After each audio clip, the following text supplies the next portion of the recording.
Just for the record, we've already gone through, when 36 people speak, I expect we'll be able to get through another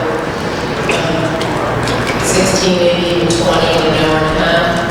All right, let me start with Dylan Bussman, if he's here. After that, Christine Myrano. Are either of them here? I think Dylan Bussman left. Okay.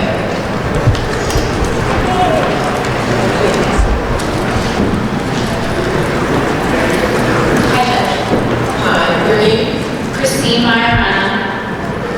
Sorry, I butchered that. Myrano. M-A-I-O-R-A-N-A. Your Honor, Cookson, my name is Christine Myrano. I'm from Middletown. I live 250 feet from a proposed monopole, and I am not being paid to be here tonight. I never heard the word NIMBY, not in my backyard, before this fight began.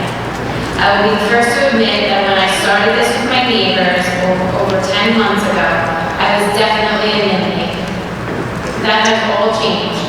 I am no longer a NIMBY. I am just a person who is fighting for what is right, not just for myself, but for thousands of folks in 5 towns, with the hopes that this type of fight does not have to go on in any town across America ever again. As our group has grown, so has our knowledge. We have dug very deep to find out why a huge corporation has nothing better to do than to torment thousands of people with the threat of these monopoles being erected in their backyards, next to their kids' schools, and next to parks we all have come to enjoy in our beloved Monmouth County. Yes, I live next to New Jersey Transit's North Jersey coastline, but that doesn't mean I'm less of a human for living next to a railroad than those that live further away. And this has been implied by many JCP&L employees. Through our digging, we have found out JCP&L's parent company, First Energy, is at risk of going under. They have called for bailout after bailout from the government. They are so desperate to stay afloat that they will stop at nothing to get this project passed. We have facts on what this project is really about, but when asked, JCP&L dances around the answers using the threat of, you don't want to lose power, do you? We know transmission is not the cause of 99.99% of all the outages in Monmouth County, so they should stop trying to gain support with that threat. If JCP&L wants their ratepayers to be happy, they should fix what needs fixing, which is the distribution system, which still has parts from 1945. They want so badly to give jobs to all of the union workers who don't really see you tonight, it says you see them tonight. Then they should fix the distribution lines. And there will be plenty of work for those union workers. The fact is, we will continue to lose power long after those monstrous poles are erected, damaging the landscape forever, because JCP&L refuses to address where the real reliability problems lie. Distribution projects do not meet them a giant rate of return on their investment, and because of that, they expect the residents of Red Bank, Middletown, Holmdel, Hazlet, and Aberdeen to be punished for their mistakes.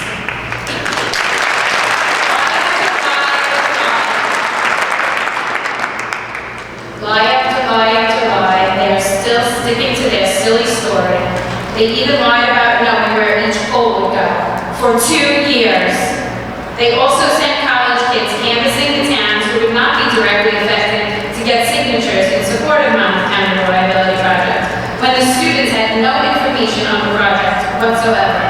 They were only briefed to say things like, if you don't want to lose power, you should sign this petition. What does that tell you about this company? Lying to gain support. I bet most people who signed had no idea. What the ramifications were. Please do not let JCP&L First Energy get their way. It will only pave the way for other green-driven companies to use this business model across our beautiful country. Make them find a cleaner, more modern way to fix their problems.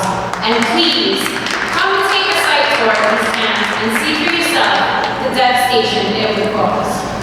Thank you for the opportunity.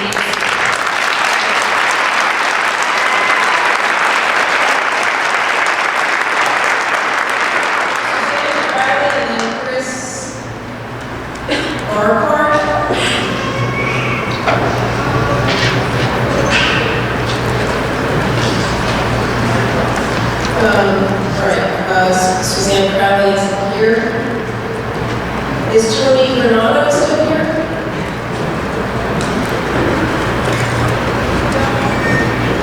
She's not here. Want to read her statement? What? She's not here. Can somebody read her statement? No, just put the statement in the box, please.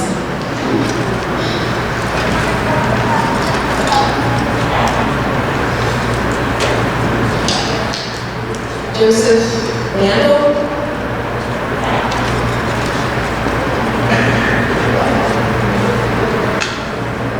Just Garnet or something? Yes. I'm sorry, CHRYS. And then I'm sorry, I forgot the last name.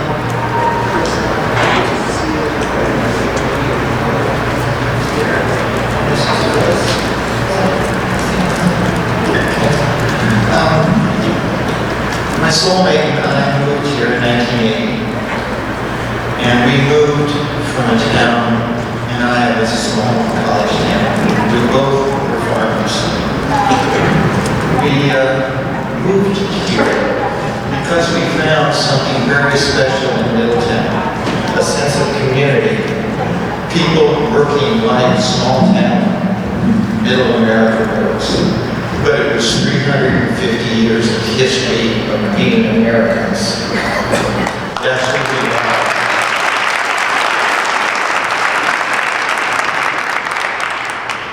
We live in an 1870 painted lady that is part of McKinley White shingle style, Victorian. We've spent 37 years restoring it. We have a long ways yet to go, but that's where our passion is. We're 250 feet from the proposed obscenity. When the power pole falls, it will fall on our neighbor's house and our house at the same time. We've had many people speak about the facts, the real facts of this case.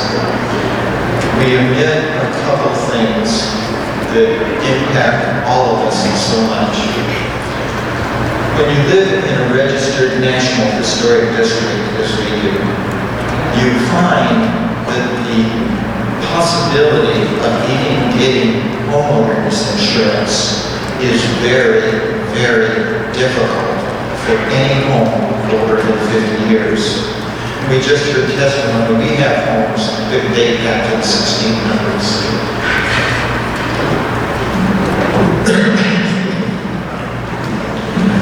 That's just one of the many things that impacts what goes on in this area. But let's look to the future of what this might bring to this 10-mile stretch.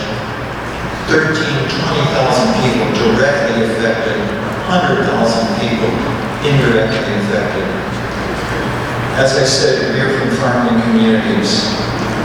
We've seen the devastation that has occurred in our lives from diseases like cancer and Alzheimer's.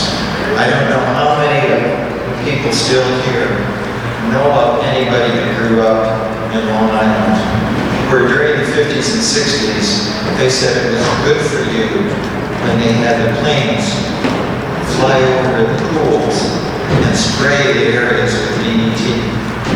And how many of those aunts, mothers, grandmothers, daughters since have contracted breast cancer? In the farming communities, we saw a lot of application of herbicides promulgated by big pharma as a solution for modern farming. I wonder if my mother suffered from Alzheimer's for 20 years and we lost her long before she died. I wonder if all of this little death by 1,000 cuts of environmental toxins caused the 8-year loss through Alzheimer's of my father-in-law, where we simply lost everything that was that person.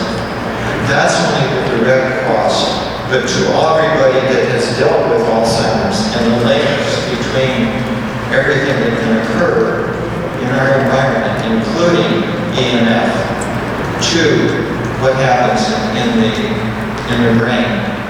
It's the caregivers, the families. It's a lot of people that are affected by this. I can't continue. Phyllis has prepared a statement. Because we are in the historic district of Middletown, it is not a small area. It is part of the National Historic Registry, and so the settlement started approximately 1664, and we're in one of the 4 major areas that were founding areas as far as settlements. The village has, they mentioned village school. It was originally a school, then the township took it over. Another building was built, and then they built the current one. It is very close to the tracks, and it is a place that my daughter, when she was young, did attend that school.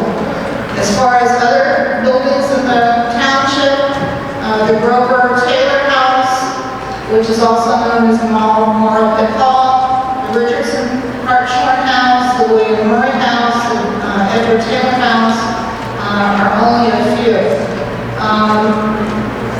In 1973, the National Register of Historic Places placed the Middletown Historic District as a national site. The houses that were part of this received placards that have the dates 1976 to 1976 on the outside of their homes.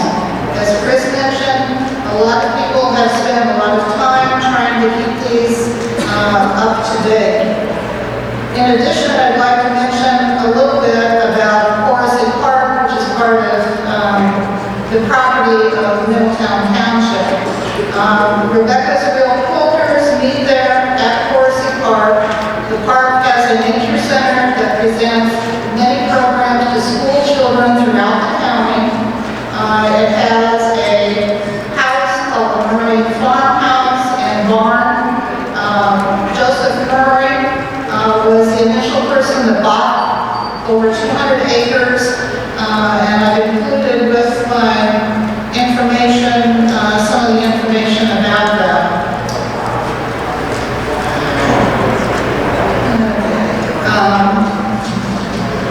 With Rebecca's Reel, the name Rebecca came from Murray's wife, and the guild was founded based on that ownership and participation. And we still meet there once a month in the Nature Center. We also have a quilt show every 2 years that has been held in all 4 buildings on the facility. And we have workshops also there.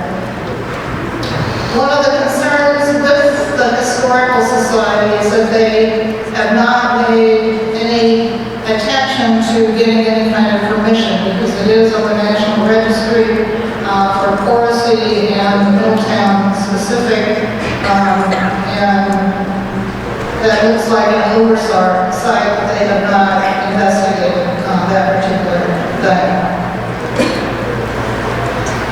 The U.S. was founded based on the needs of immigrants who wanted to start a new life and not be dictated by large companies, not willing to try new methods, like other forms of transfer stations and methods of transmissions for energy.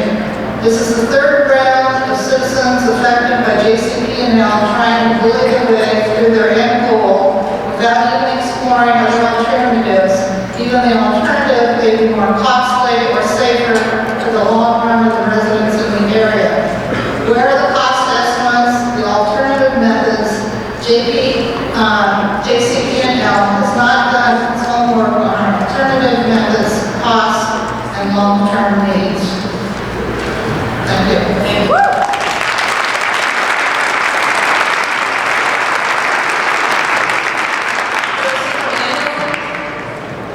And then Janet Burke.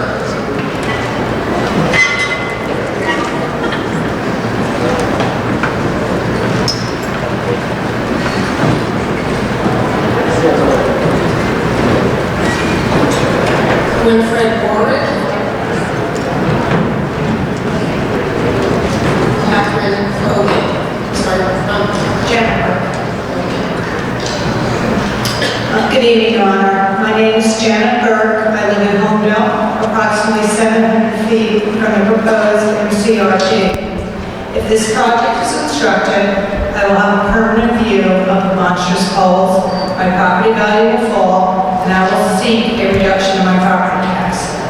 The MCRP is not reasonably necessary for the service, convenience, and the welfare of the public, because it will severely impact in a negative way all the 134,000 residents who live in the 5 affected towns. This is why all 5 towns in Monmouth County vehemently oppose the project. Normally, high voltage lines like the ones proposed are constructed in industrial areas or in wide open spaces, not through the heart of densely populated residential neighborhoods.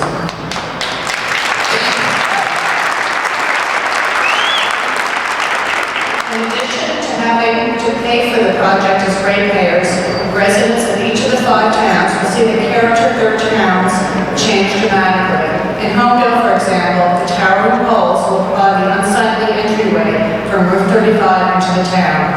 In addition, the 5 towns will face a revenue hit as property tax appeals are granted to those living in the vicinity of the lines. For residents who live very close to the proposed lines, those people who enjoy the 7 parks near the proposed lines, and the children who go to school at the 4 elementary schools located right by the proposed lines, the impact will be devastating. In Hazlet, the monstrous poles will be feet away from the playground where children play during recess. In Hazlet and Homedale, the monstrous poles will be feet away from the mobile home community. In Homedale, the monstrous poles will tower over hundreds of senior citizens' homes. In Middletown, the monstrous poles will be feet away from beautiful Barcy Park, and in Red Bank, the monstrous poles will provide a backdrop for the rehabilitated homes along Rector Place and Locust Avenue on the west side of the town. Your Honor, you probably have seen the photo simulations of how the huge monopoles will look along the proposed route.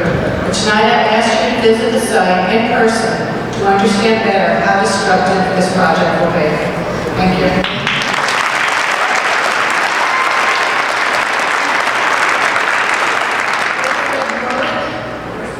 Catherine Hogan.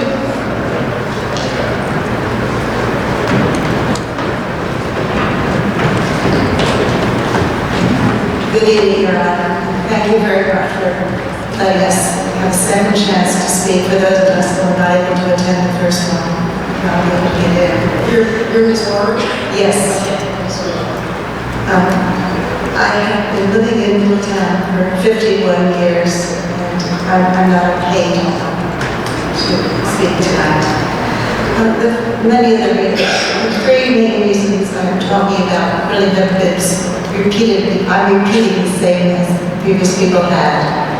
The first reason is monopoles are not needed is because in the last 10 years, actually 20 years, Monmouth County has lost their power only 2 times during storms. And it was not due to the failure of the main power lines, but it was due to the failure of the local lines. Therefore, the addition of these huge power lines will not make a difference to the JCP&L being more reliable. Also, many of the homes in my neighborhood are installing solar cells on their roofs, and I think that they'll be much less power that they're going to be using. So therefore, JCP is not. The second reason is, I think that they're very ugly and unsightly and ruin the landscape of historic Middletown Village, which is the oldest town in New Jersey.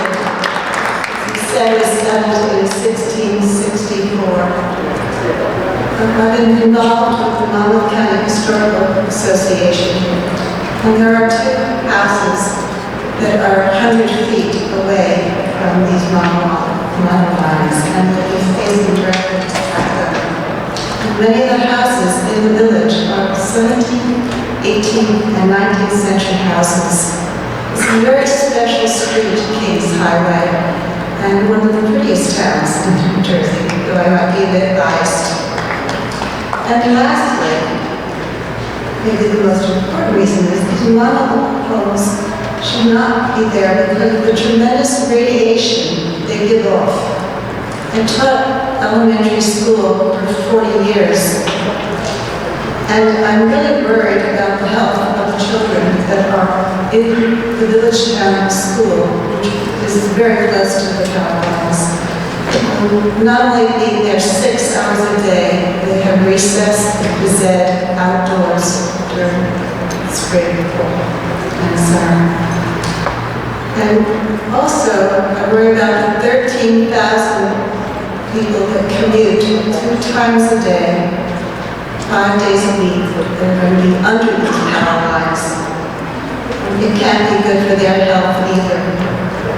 To conclude, I feel that JCP&L model lines are not needed, unsafe for people's health, and are unwanted. Thank you.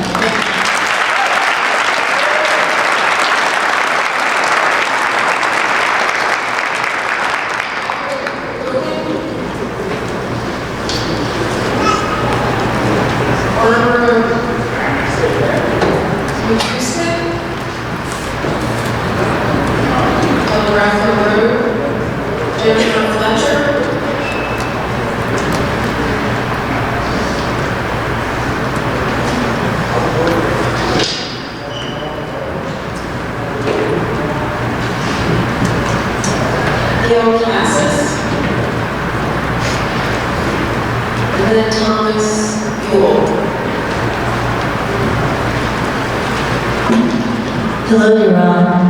My name is Gail Casas, G-A-Y-L-E-C-A-S-A-S. I've lived in Holmdel for 13 years. I'm here to express my strong opposition to a project that will upend my life and that of my family.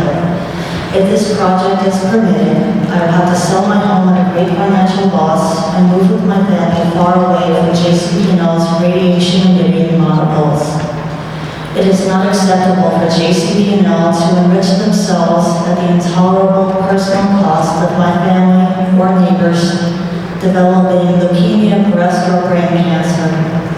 I won't sit idly by if my family's health is on the line. The science may still be developing, but it is now evident that extremely low frequency electromagnetic radiation from power lines can break DNA strands and cause cancer in animal and human cells.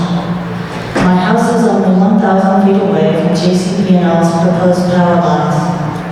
Please reject the MCRP so that my family and thousands of other families will be able to continue to live in our homes without experiencing great physical and financial harm. In 2007, Iranian scientists recognized residents near very high voltage overhead power lines in distances less than or equal to 500 meters or 1,640 feet and magnetic fields greater than 0.45 microtesla should be considered a risk factor for the pathogenesis of acute leukemias in children.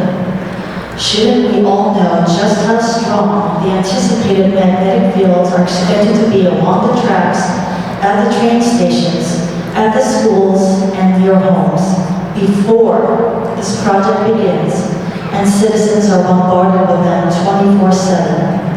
Just 0.45 microtesla or 4.5 millivolts presents an unacceptable risk. The magnetic fields under a 230 kilovolt line will be near 100 microtesla or over 200 times greater. Could anyone feel safe standing directly under these lines? Shouldn't a proper study be done right now in New Jersey, or for that matter, in all 50 states, showing where children with leukemia live in relation to these high voltage power lines? If researchers in Iran can do this kind of study, why can't we? Which matters more, industry energy profits or our children's lives? JCP&L cannot guarantee anyone commuting or living near these monopoles that no harm will come to them due to electric shocks, train signaling problems from alternating current interference, or even pacemaker interference.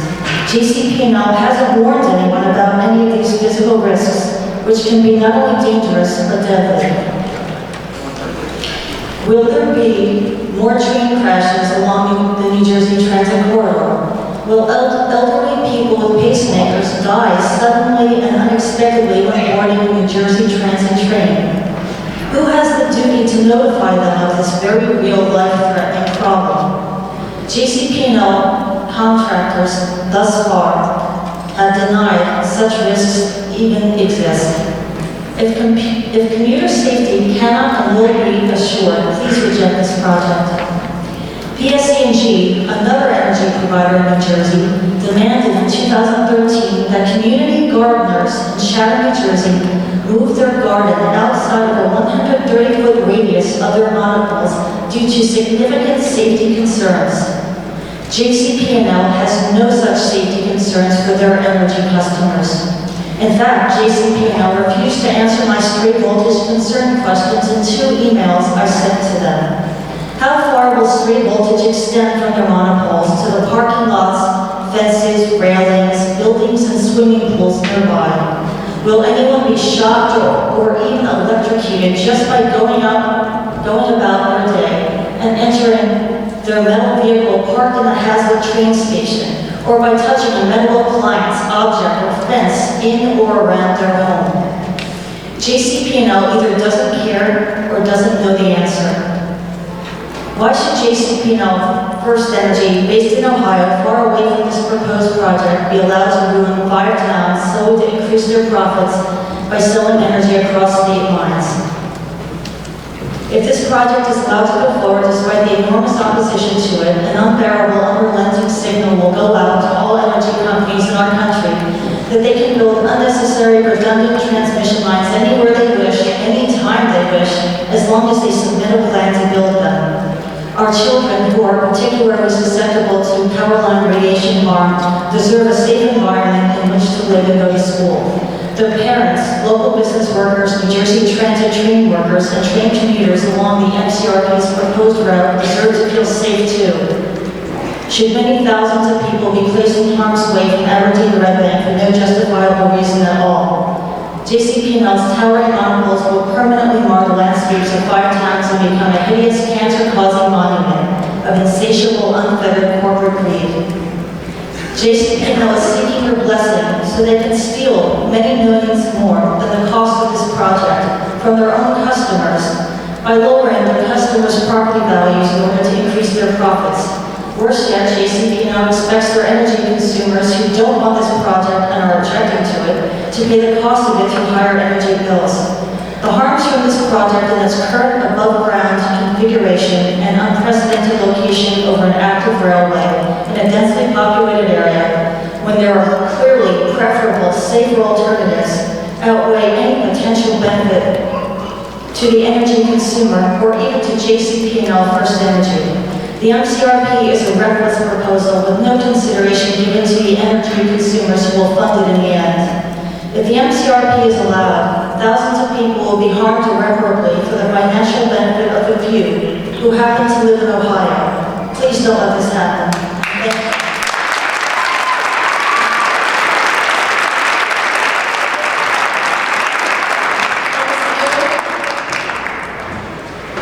Then Anthony Cooper, Connie Corcoran,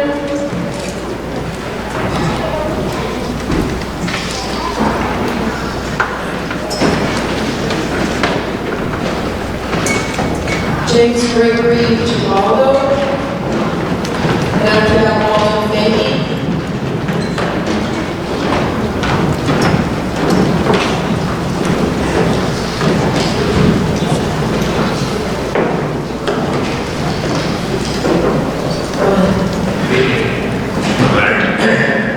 Thank you for staying so late for us. Unfortunately, I took 3 pages to 1 page to half a page for everybody else. My thanks to all the great speakers tonight who have made such great points and great arguments.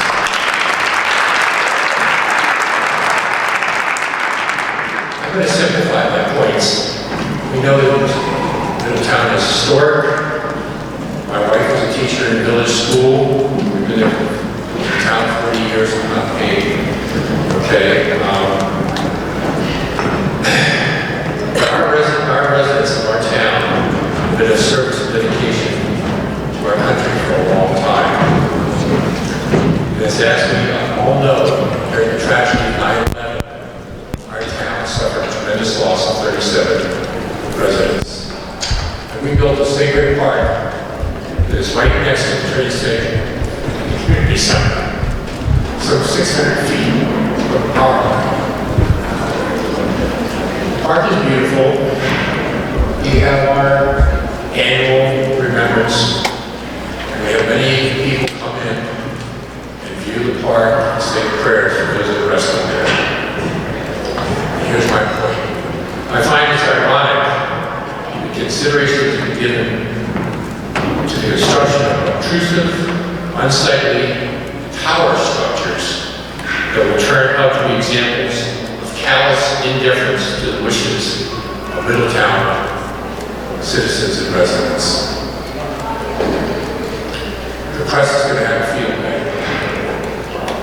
The unfeeling corporate entities that are involved will be pictured as ramrodding through political and economic pressure their will that is benefiting only themselves, rich developers, and contractors. I'm sure there'll be jobs involved, but there will be better jobs available. Nobody's kidding anybody. This project, if approved, will have drastic effects on many citizens of Middletown. They will suffer the indignation of personal violations, health concerns, etc., and the financial hardships of property depreciation. Thank you.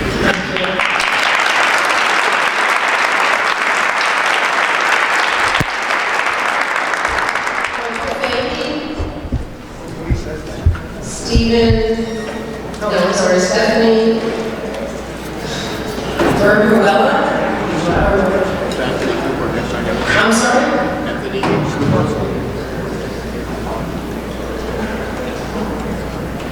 Yes,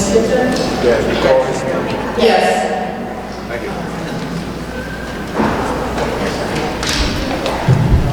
Good evening, Your Honor.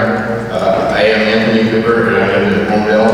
I'm here to express my safety-based concerns and objection to the Jersey Central Power Line's proposed Monmouth County Reliability Project as an air-insulated 230,000-volt transmission line located within the New Jersey Transit North Jersey coastlines right-of-way.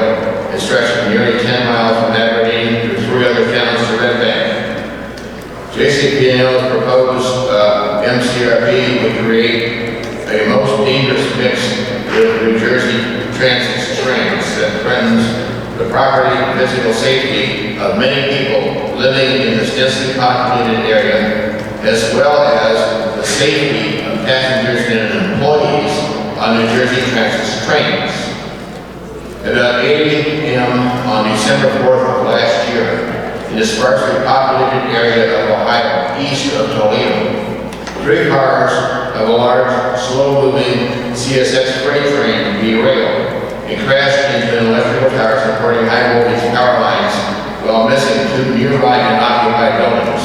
But JCP&L's proposed MCRP would place many electrical towers about as tall as the Statue of Liberty to support bare 230,000 volt wires in the most heavily populated areas of Aberdeen, Hazard, Homedale, Middletown, and Red Bank. Ramming all of this new equipment into the same 100-foot wide strip that now holds 2 tracks used by New Jersey Transit's high-speed commuter trains. Even though the minimum required width for containing a 230,000 volt transmission line on a center is recommended to be 150 feet, JCP&L's MCRP would squeeze its proposed 230,000 volt line into the very narrow margins left over from the 2 existing New Jersey train tracks. JCP&L's proposed MCRP shows an unprecedented disregard for public safety. Air-insulated high-voltage transmission lines are used in sparsely populated areas, but to safeguard the public from an array of associated hazards, high-voltage transmission lines in densely populated areas are always enclosed in an insulated conduit that is either buried below ground or contained in an above-ground berm. For example, in Bergen County's borough of Ramsey, the Rockland Electric Company operates a high-voltage transmission line that is buried below the Franklin Turnpike.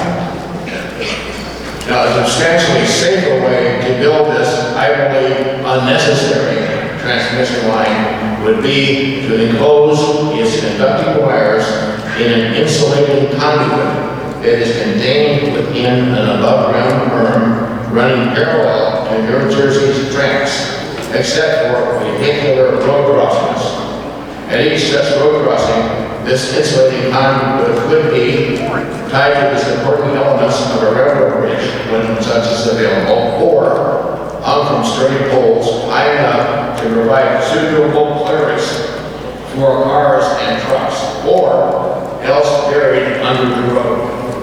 Now, a slight benefit of enclosing these high voltage conductors within a single insulating conduit is that the EMFs of each of these conductors will cancel each other out due to their co-location.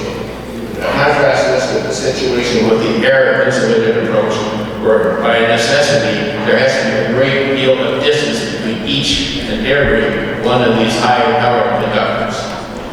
There's always going to be one conductor which is closer to a person than any other, and that's where you get the harmful EMF values, which can produce leukemia, cancer, and a number of other diseases. Now, the JCP&L's MCRP, as proposed, would expose many residential and community members of the public to unjustifiable dangers caused by its unintentional overcrowding, of New Jersey Transit's 100-foot wide right-of-way to merely add a third redundant transmission line into its Red Bank substation, even though the 2 existing transmission lines into this Red Bank substation have demonstrated reliability of 99.99% over the past 20 years, experiencing only 2 equipment failures of 4 to 5 hours each. JCP&L's proposed MCRP just cannot be justified on the basis of improved reliability. Now, it is true that JCP&L does have a very poor overall reliability record, and this is due to JCP&L's woefully efficient operation of its distribution network, which moves electricity from its substations to its end-user customers. This was observable in many portions of Monmouth County after the hurricanes Irene and Sandy. In my own neighborhood went without JCP&L power for nearly 2 weeks after Sandy, when my neighbors and I saw only work crews and electrical repair trucks from Verizon and from Ohio, but none from JCP&L finally made the needed repairs. A much more realistic have JCP&L buying more electrical repair trucks and also hiring and training more locally based work crews to operate them.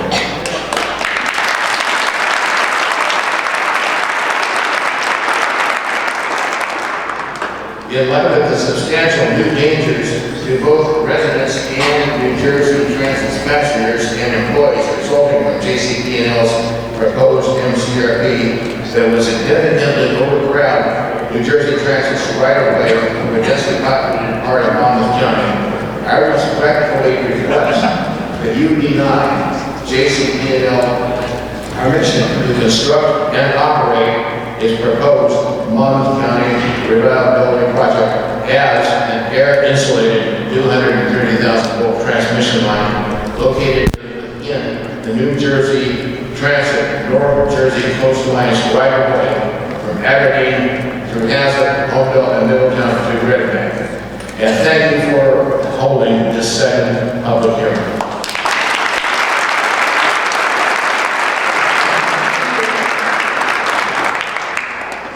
Stephanie Virtuel, I'm not sure I'm saying that right, 18 Carpenter Street. Anna Bushman.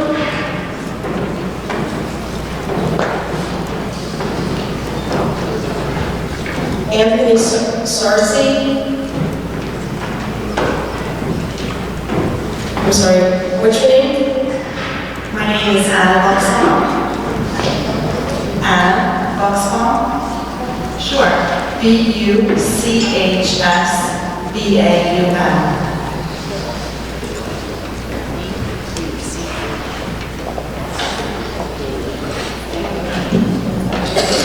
Good evening, Your Honor. My name is Anna Buxbaum, and I strongly oppose the MCRP. I am not being paid to be here. Our home is in Middletown, and it is approximately 238 feet from where JCP&L plan on placing their backup to the backup transmission line poles. When my family looks out of the windows of our home, we see the railroad tracks, which by our house are placed high on a very narrow strip of land. However, I wouldn't even call it land. It's just a hill with barely enough space for the two tracks to pass on. So this means that the poles are going to be in the backyards of the families of our neighbors against the narrow strip of land, with the power lines flowing by the roofs of homes, creating a very dangerous situation. The fall zone for the poles and lines include people, not big open fields, and their homes, streets, and the riders on the train. If something goes wrong, there will be tremendous loss. What I'm also afraid of, as many people have already said, are the health risks to my family, the communities involved, and for all the people riding the train every day. Time after time, we hear reports that show evidence that long-term power line exposure causes cancer. Why should our lives be exposed to this? I do not want my family and beautiful neighborhood to be part of a cancer cluster. I fully believe that if this plan goes through, our property value will be cut in half. No one will want to buy our house and live near these enormous poles and power lines. Our beautiful family home will be worth nothing.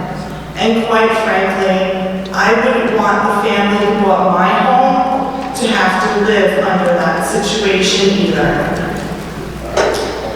Would you please consider coming to see the route where the poles are planned to go? I think that anyone who has to make a decision on this project should really see where this is going to be and how truly devastating it will be, because the map doesn't portray it enough. If you see the route firsthand, you will see our homes, historic neighborhoods, our parks, and our schools along the way that will be forever changed. Because these poles, once put in, will never be taken down.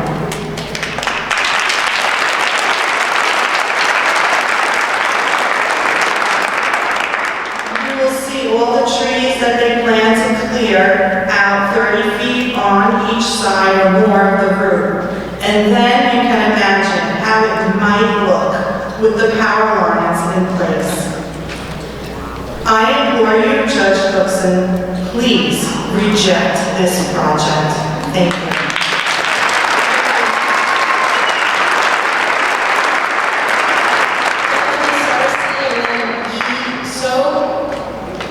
After that, Good evening, Judge Cookson. My name is Anthony Sarchi, S-A-R-C-I. Thank you so much for holding this second public hearing. I am a resident of Red Bank. I live 192 feet from where JCP&L plans to put these power lines, and I am not being paid to be here tonight.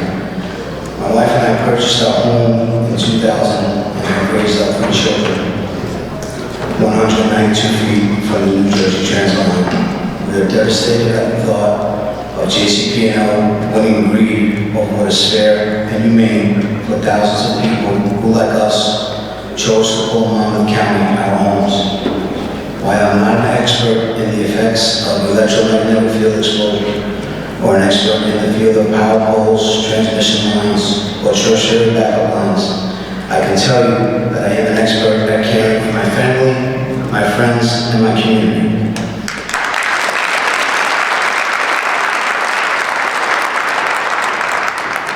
I ask you to hear me, Judge Cookson, and hear how concerned I am as a father, a husband, and a resident of Monmouth County. I want to be able to look my children in the eye and tell them that they will be safe in our home, safe from monster power poles that will never rise above our home and their schools and our neighborhood. I want to protect my children, as any parent in this room would do. Any parent, no matter for or against this project, will do anything to fight for their children, for them to be safe. There is not one person who has been in this room or is still in this room who would deny that.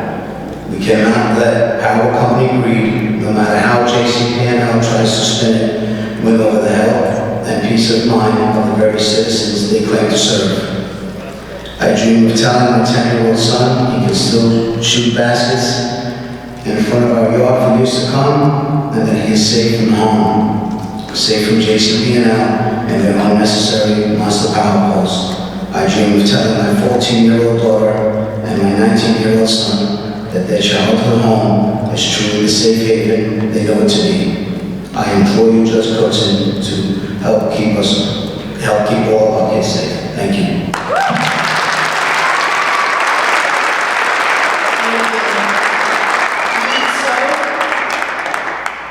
and after that, Charles Veriglia. Good evening. My name is Dean So, first name Y-I, last name T as in Tom, S-O. Thank you, Judge Cookson, for having this second hearing. I have not much more to add to many of the eloquent statements made by this group. I'm extremely proud to live in this community. I've been in Monmouth County for 30 years, in Aberdeen, Middletown, as well as Homedale. The one thing I would like to add, and I don't think I've heard people say directly, I've heard people allude to it quite a few times. I absolutely beseech you to reject the proposal. But if by any chance that this were to pass, can there be a requirement that JCP&L or First Energy, they have to purchase homes that are along the routes, probably assessed at a value of, let's say, December 2015 value or something or greater than market value. They have to put their money where their mouth is. If they really don't think the value is going to decline, do so. And they cannot assess the values for purchasing these homes on the ratepayers. That has to be a condition if they really feel the importance of this project. Thank you. Thank you.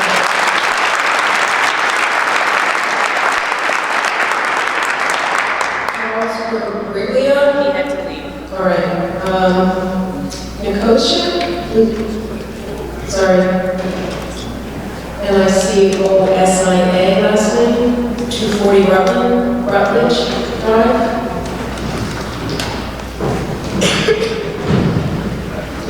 Kelly Schaefer.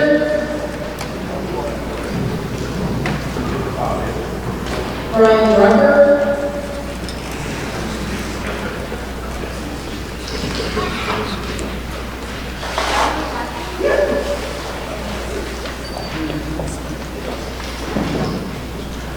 Teresa Rochelle.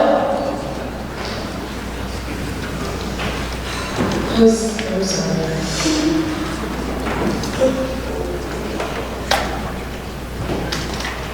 Joseph Carla. Kathy Pinola.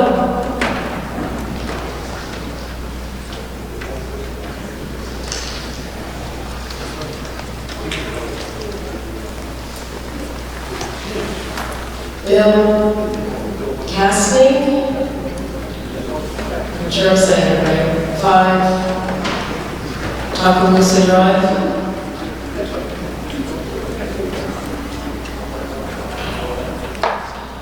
This one can't read at all. I think it's Steve. Maybe Kraus. 47.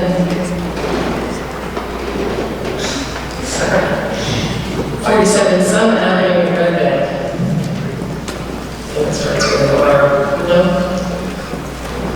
We've got lots of people here, so we'll just keep going. Justin McGrath.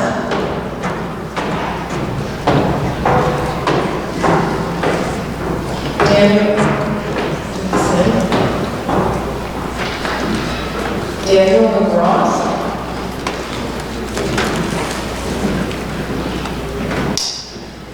Michael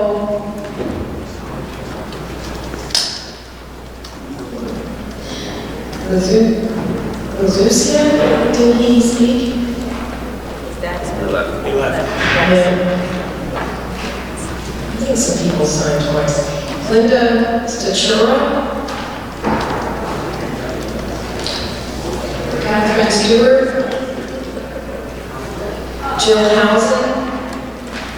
Or Hauser.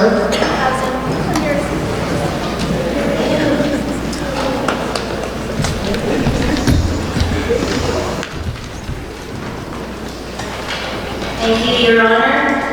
My name is Jill Housen, Housen. I'm a resident of Middletown, New Jersey. I live 1,824 feet from the proposed route. I'm opposed to the Monmouth County Reliability Project because it is dangerous, unworthy, and JCP&L knows that, or they wouldn't have to use deception as the cornerstone of their sales pitch.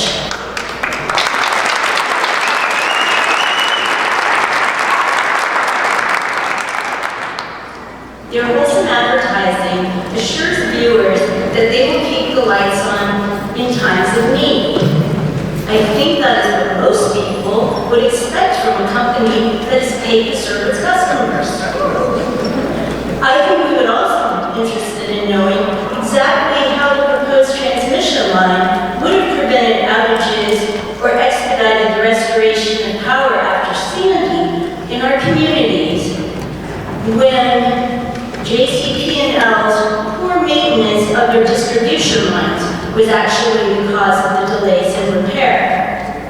You have only to take a short drive around Monmouth County to see the neglect that is so pervasive.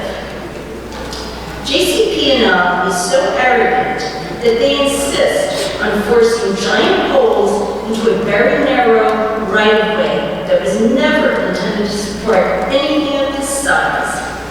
Knowing the devastation it will cause and the danger it will pose, they still persist because they believe their desire to make money trumps everyone else's safety and well-being.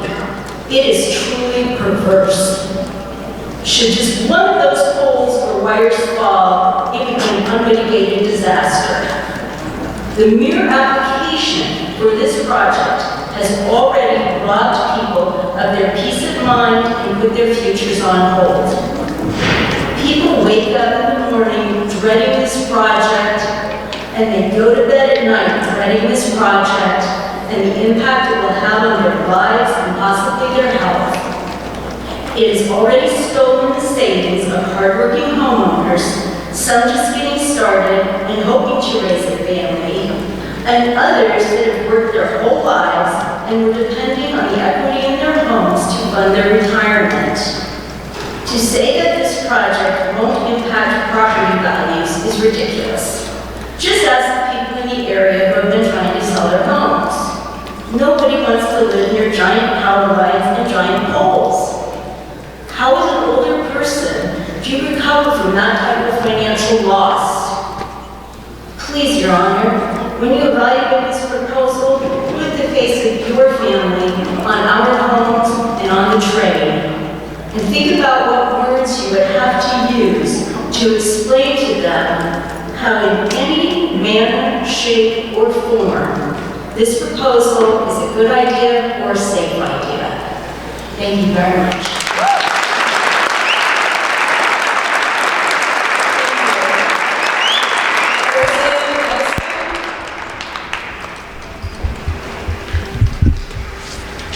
Susan Scarangella? I'm sorry, which one are you? Roseanne Eatson. My last name is Eatson, E-T-E-S-O-N. Thank you, Your Honor, for being here and listening to us for the second time. I live in Middletown. I live 200 feet from the proposed power lines, and I'm against this project. I bought my home in Middletown in the oldest historic district, the Village, in February of 2015.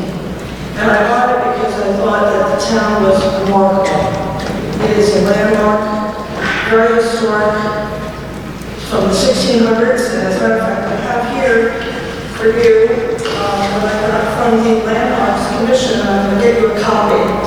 It is a map of the historic Middletown Village, starting from the 1600s, and the map shows how the Middletown Village progressed over time.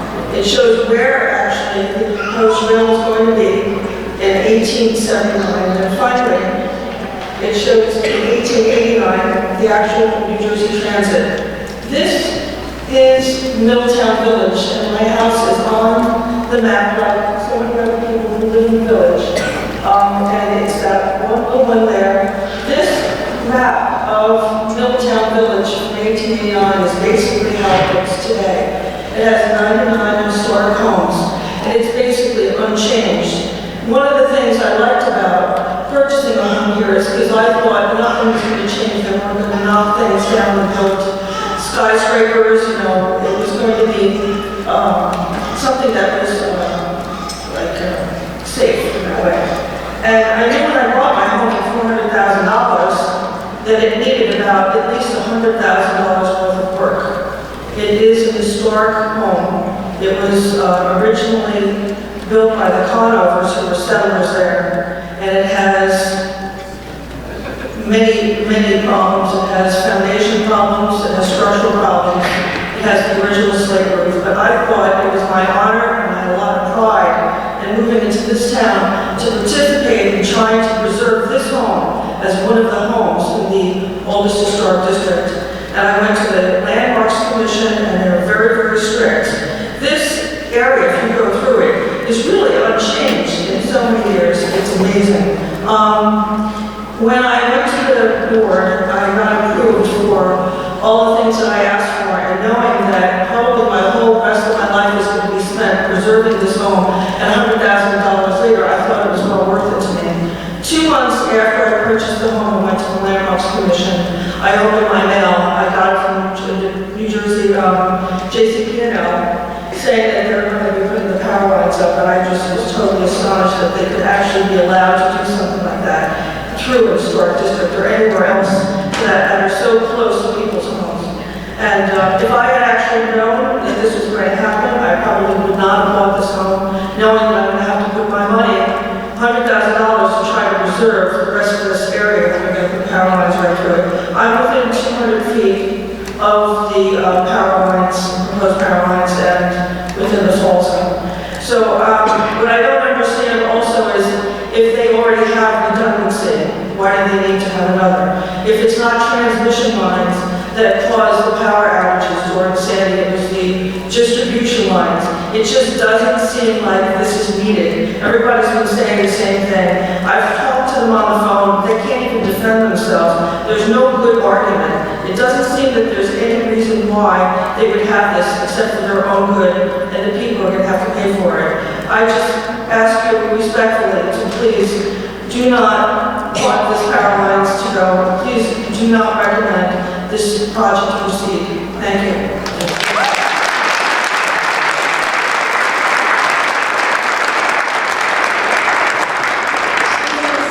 Scarangella?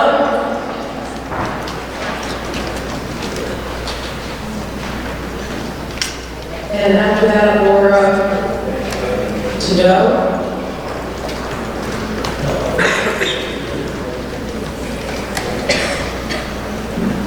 Thank you for having us here tonight. My name is Susan Scarangella, and I live 699 feet away from the proposed transmission lines. I oppose the Monmouth County Reliability Project for all of the reasons that you've heard tonight, very eloquently described by my neighbors and my fellow Raiders. I'm not going to describe them again. Instead, I have a personal appeal to you. I would like to imagine that I'm your sister. I'm your daughter, I'm your niece, I'm your granddaughter. If that was the case, would you support this project? Would you support putting in a redundant transmission line that is the backup to the backup? A line that will cause a tremendous amount of harm for a bunch of people that will not benefit anybody but JCP&L. I beg of you to think of us as your family and to think of the consequences that will occur to us as if they are consequences that would occur to your family. I beg of you to recommend that the BPU say no to the Jersey Central Power Company. Thank you.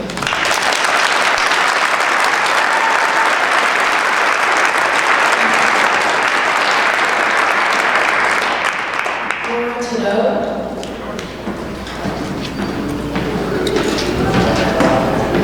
Steve Gazzarina.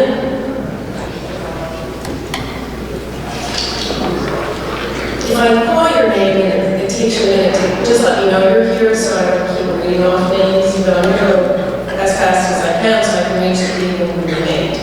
Eric Harris.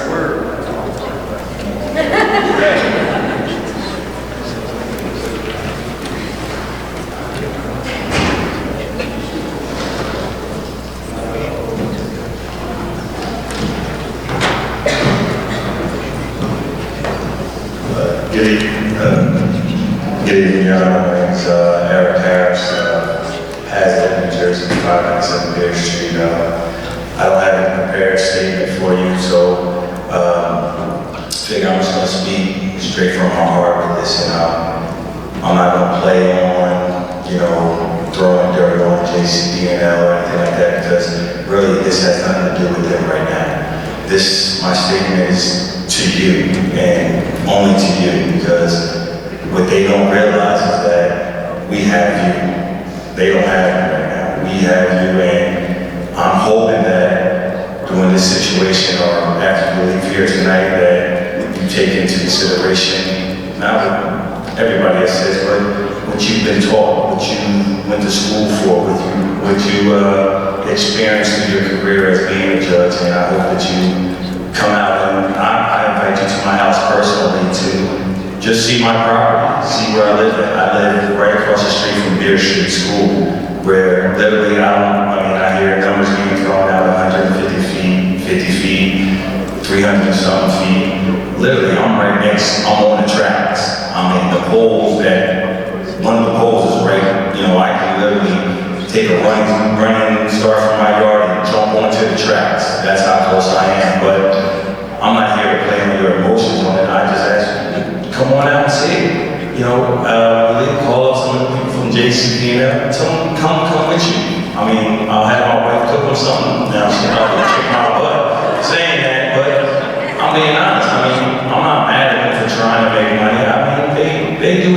this is America, this is a great country, and to me, they have every right to try to do what they have to do to fill their pockets, whatever, because that's, they're trying to live their American dream too, but there has to be a better, safer way.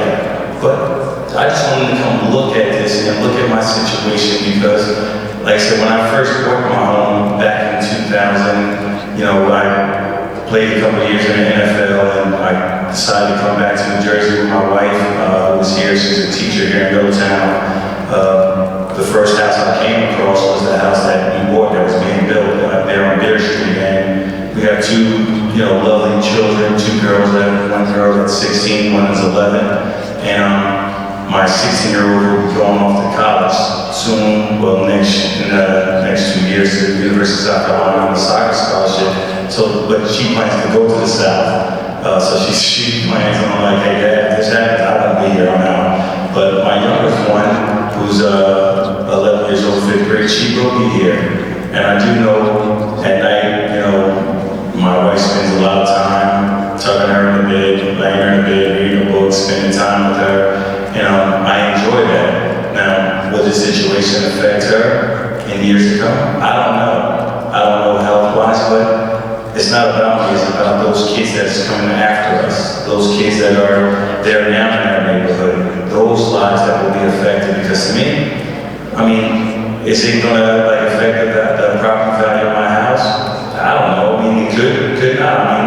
I could pick up and move. I could move away from it, but some people don't want to do that. Some people really care about where they live, and I care about where I live at too, but to me, it's not about that. It's about when you leave here tonight, you're going to be the one that hopefully make this decision on, based off what you know, because I'm sure you've done your research. I'm 100%, I'm confident that you've done your research. I'm confident that you did your due diligence to this. You read every article, read every report, done your homework. I wouldn't be surprised if you have already driven through some of these neighborhoods. I just don't think that you're sitting up here just saying, okay, let me just hear all these people just throw this stuff at me, throw this stuff at me.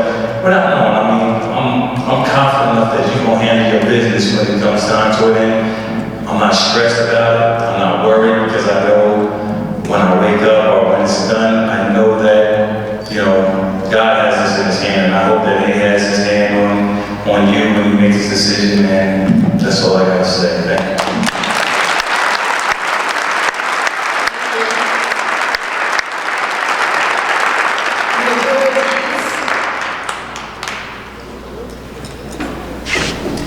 Yana Tan, Darlene Schweitzer.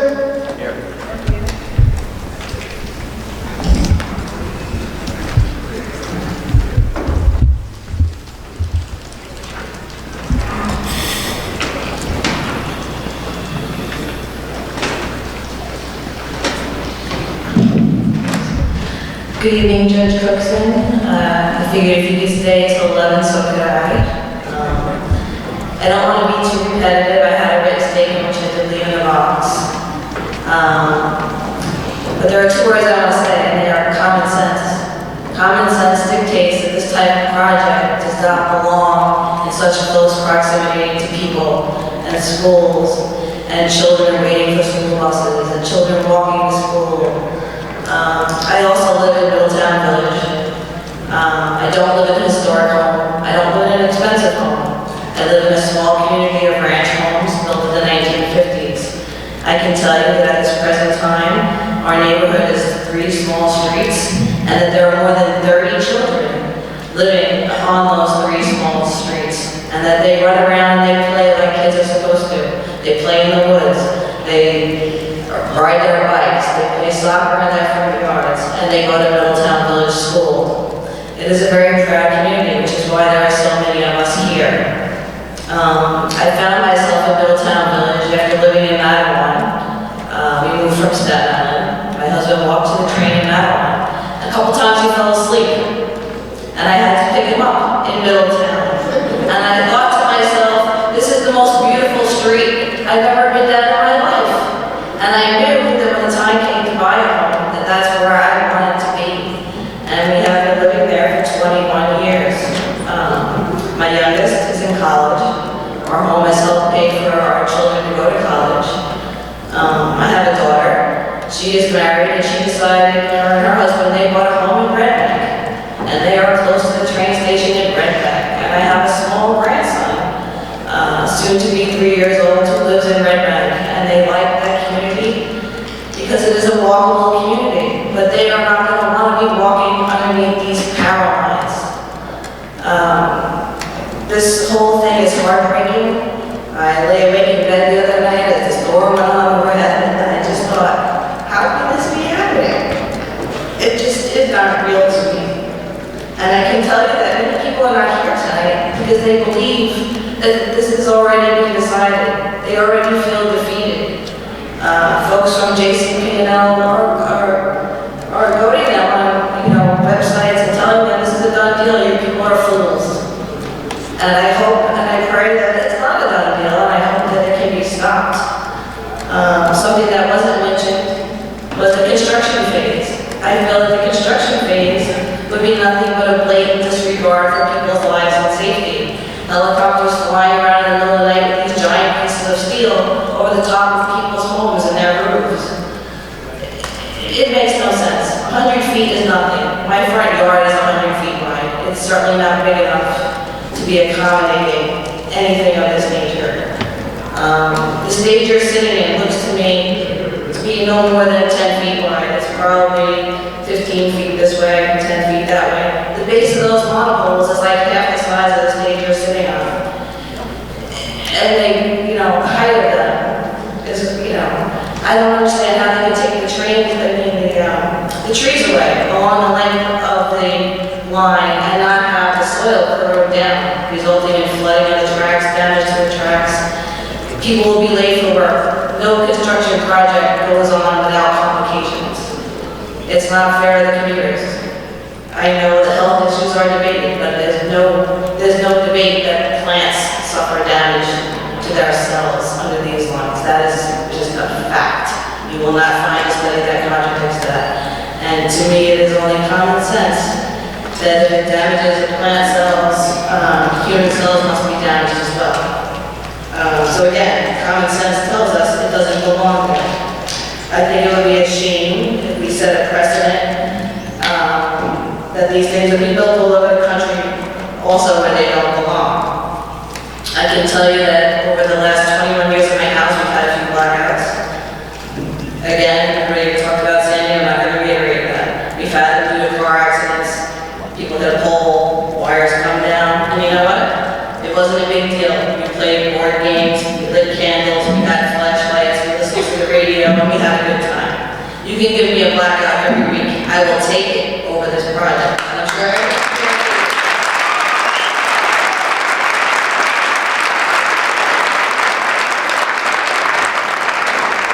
blackouts are not a problem. In conclusion, I just want to say a visit to the BPU website shows happy families, a lot like the ads that JCP&L has been throwing around there. It mentions right across the first page, enhancing the quality of life for the citizens of New Jersey. This project will not enhance the quality of anyone's life.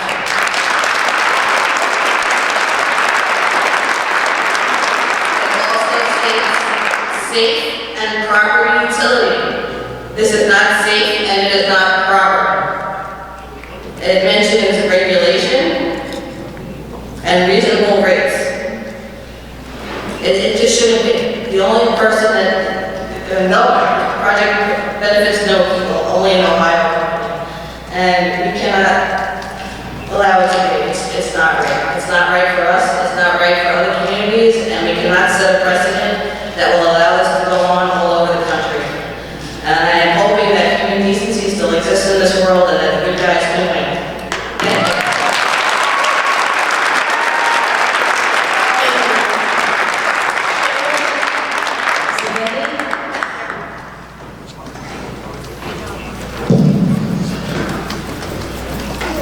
After that will be Dominic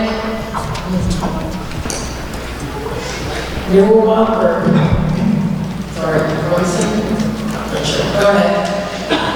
Okay. Hi, my name is Sharon Zeveny, Z-E-V-E-N-E-Y. I'm not opportunity to be here. I want to say thank you to Judge Cookson. I love this community, and I think you can see how close we all are as a community. People come here and fall in love and never leave. That is where we live. I did not come with a prepared speech. I kind of just wrote this while I was sitting there. And I believe the people who came before me have spoken so eloquently, presenting the case of JCP&L, greed, and data to support the case. Your Honor, I truly thank you for hearing, and I pray you see through this crazy proposal. I believe in the justice of the courts, and I believe it is all we have. We have you, and in the words of Star Wars, you are our only hope. I ask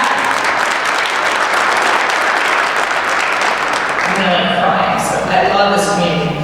I ask that you please take the opportunity and go into the communities and see them for yourself and see the impact these lines would have firsthand.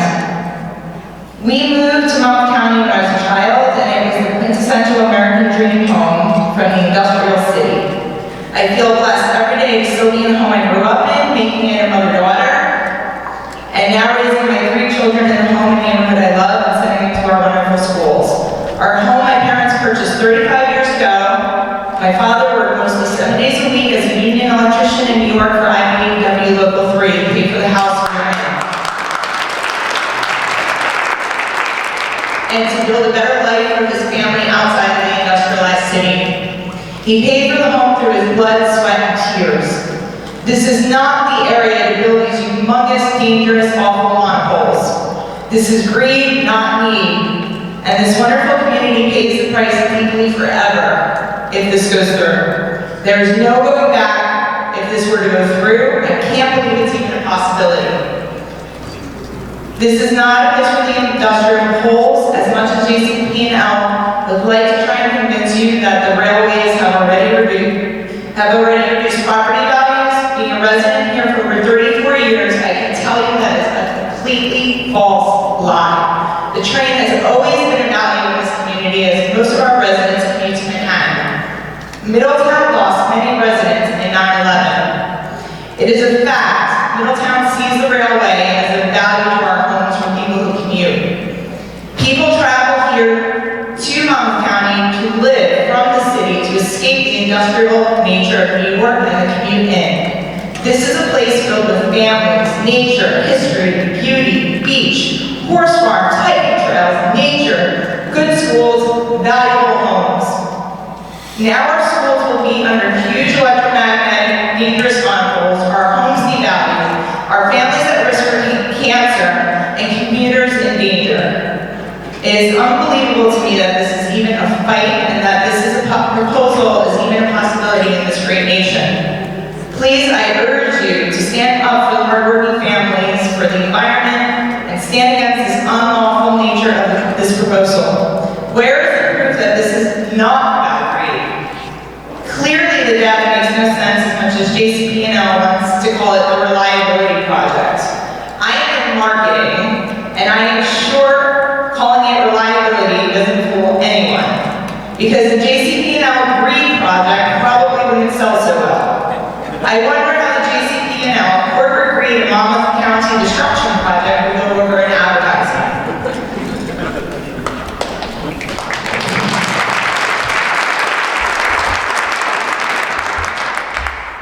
Let's call this what it is. It's abuse of power. They are creating suffering, anxiety, and stress and financial loss, and they should be punished, not us. That is true justice. Thank you, Judge, for your time and for your very important role in this matter. I strongly oppose this project and hope you stand with us to do what's right.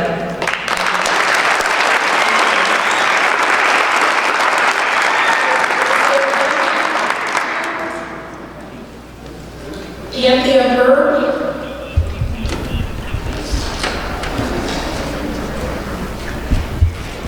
George Sarkalaris. Sean Burns, Jimmy Nichols,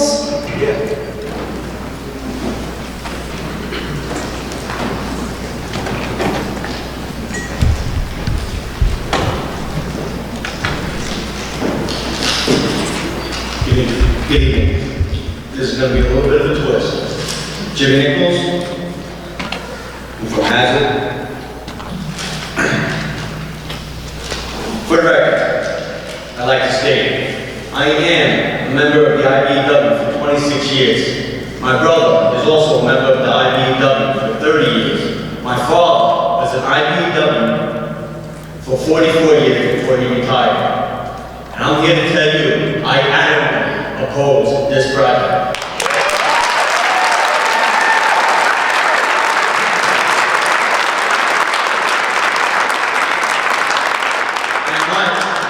I am not getting paid for this. In fact, I got docked for leaving early today because I feel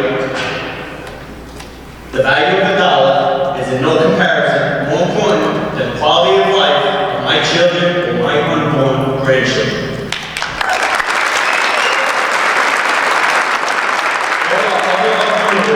If such a power line is needed, walk down any block in these 5 townships, and you will be guaranteed to see solar panels on a few of these houses. What reliability do we really need? We, all in this room, survived Hurricane Sandy, in which I lost power for 6 days, and yet we all rose above and survived. Other than that, since living in Hazard in 2002, I may have lost power for a total of 3 hours, at best. Let me tell you something. I'd like to go 3 hours without power, and then go through a lifetime of fighting a disease or a cancer for one of my children or for one of my unborn grandchildren.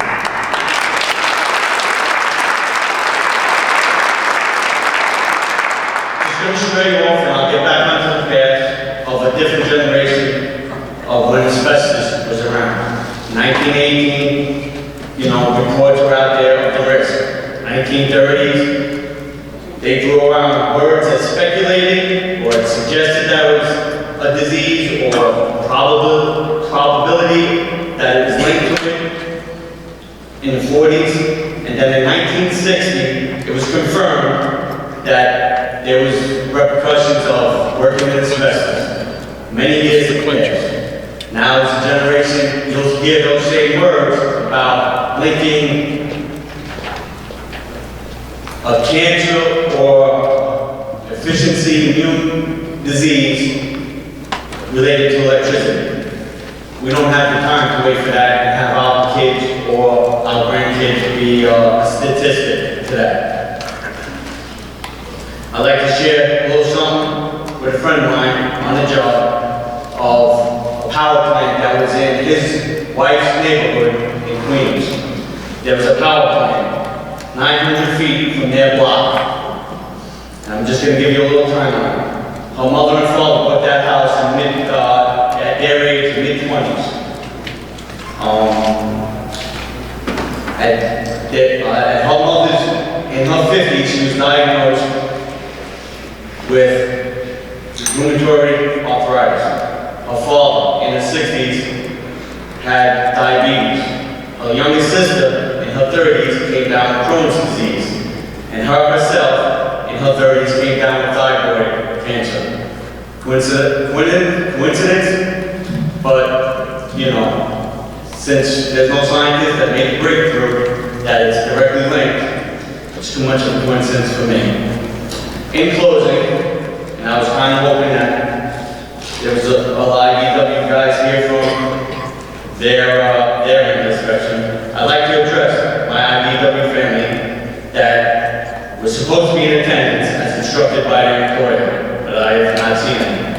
Our motto in this trade is, I am my brother's keeper. With that, I'd like to ask them to be my keeper and protect my children and the children who play on those fields and attend those schools in which your employer wants to decimate by driving those monopoles through the heart of our towns.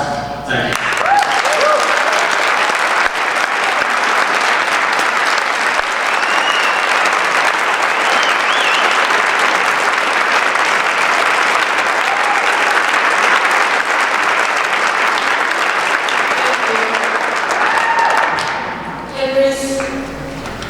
Seamanowski, Tara McGrath,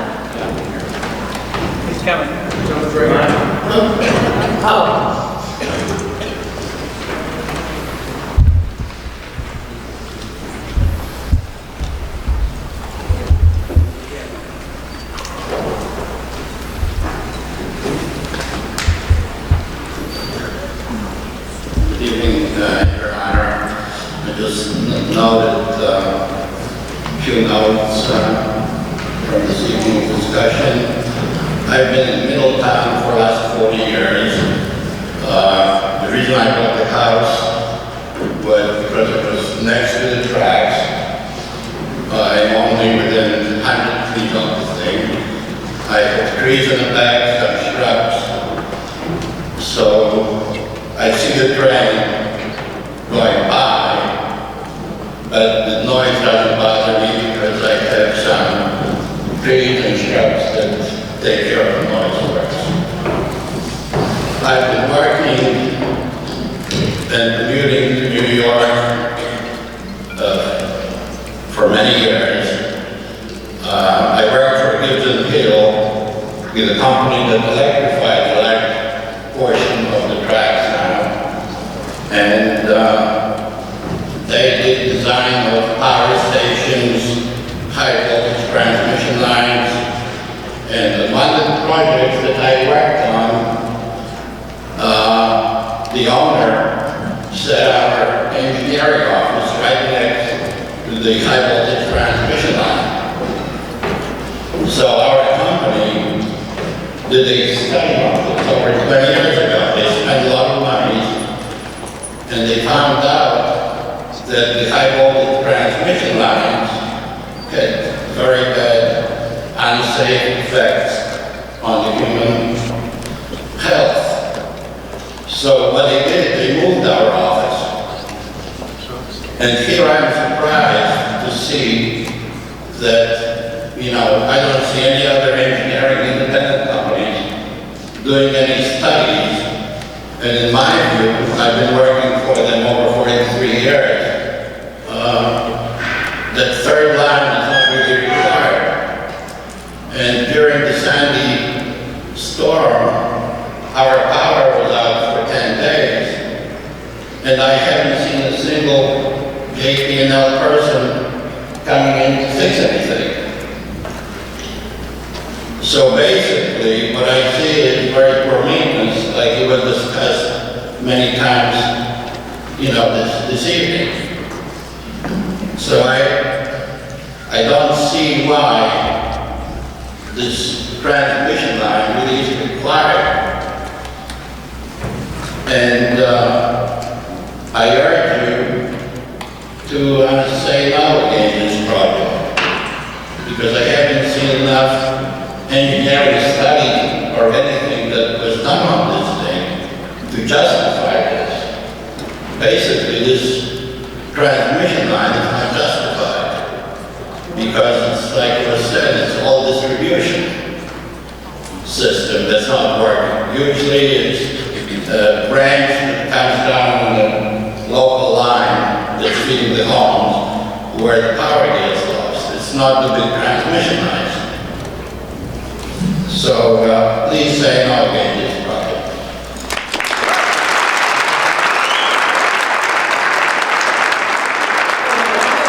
It's 11:03.